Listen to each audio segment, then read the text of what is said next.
Most basic punch cards may be used on any Japanese machine. That's true within a certain time range, but for example, my Toyota machines, my Brother machines, and my Studio Singer Silver Reed machines that use 24 punch cards can all share the same punch cards and regularly do. That includes both bulky and standard as long as they do use 24 stitch cards. So here's the secret. We need to insert the card and find the first patterning row. That's the first row that the machine will acknowledge, read, and set up the needles. I'm demonstrating using card number 1 from whatever set it came from, I don't know. Most of my machines came to me used, often with a collection of goodies amassed by another knitter, and I don't have any idea where it all came from and why. This could be happening to you too.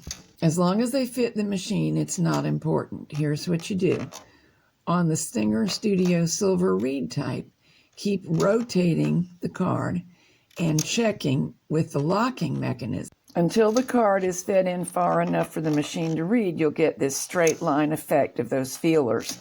When it reaches the correct point, it will select very obviously, as it just did.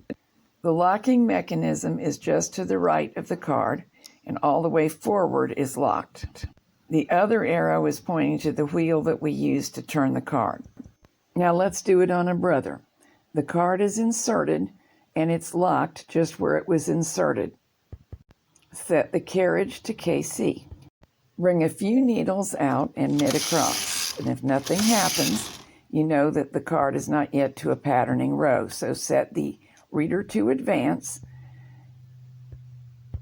and keep moving the carriage to and fro until selection occurs. And there it is, right there.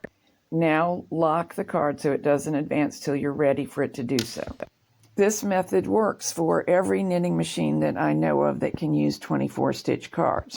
The specifics of how you set up to determine when the machine is reading vary with the model, but it's basically the same. So in my patterns, when I tell you to lock the card on the first patterning row before beginning, this is how you do it.